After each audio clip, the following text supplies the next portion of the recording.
El Cardona, directamente al cristalazo, el tema michoacano nos tiene ocupados en la información, no solamente, sino en la preocupación también de la falta de tranquilidad que hay en aquella zona.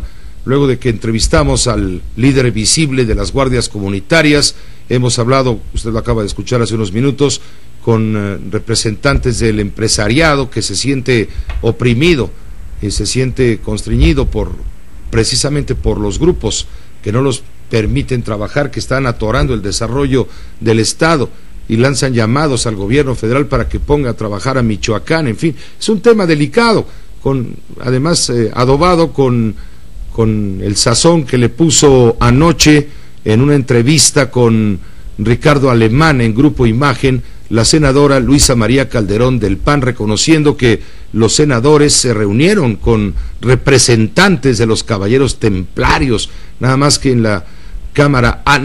la Cámara Alta de la Federación, de nuestro Poder Legislativo.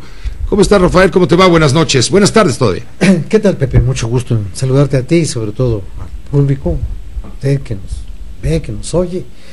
Pues mira, Pepe, cada día, si esto fuera posible, cada día uno advierte un elemento adicional en la descomposición institucional del Estado de Michoacán. Si nosotros nos atenemos a una definición, si tú quieres, esquemática, simple, de lo que es el Estado, podemos decir que el Estado es la suma del territorio, la población y las instituciones. Eso conforma un Estado. Y esa entidad superior a la propia sociedad se expresa a través de los órganos de gobierno y de control social que el Estado determina para su propia preservación y para la protección y conservación de los habitantes y el territorio. En ese sentido, cualquier ataque al territorio es un ataque al Estado, pero también un ataque persistente en contra de los grupos sociales que conforman la población asentada en ese territorio y cobijada por esas instituciones, es también un ataque al Estado. Y no al Estado como subdivisión republicana de un pacto federal, sino el Estado nacional. Y el Estado nacional recibe todos los días una nueva patada en las espinillas, por no decir en otros lugares donde duele más que en las espinillas. Y no me refiero a la cartera, que también esa duele mucho, cuando te pegan en la cartera, duele mucho. Entonces, ¿qué estamos viendo? Estamos viendo el extremo de la descomposición, que es la existencia de dos grupos que se están disputando una hegemonía territorial y que están arrebatándole al Estado funciones que le corresponden, ya sea para garantizar la seguridad que el Estado no garantiza o para cobrar los impuestos que el Estado también cobra, el derecho de piso, el derecho de paso. Entonces no hay una solución real, ni siquiera en esta tan auspiciosa y promisoria decisión de intervenir completo el puerto de Lázaro Cárdenas con aduanas y con administración y con todo lo demás.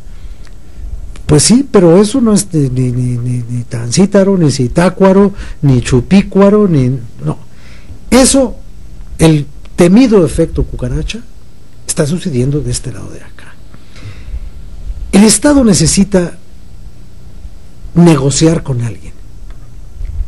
Si el Estado va a negociar con los templarios, estará cometiendo un grave error.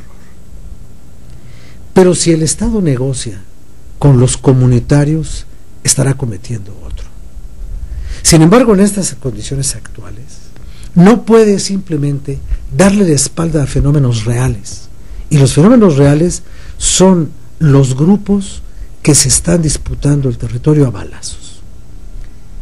En un esquema muy inicial, tú puedes decir, bueno, así empieza una guerra civil.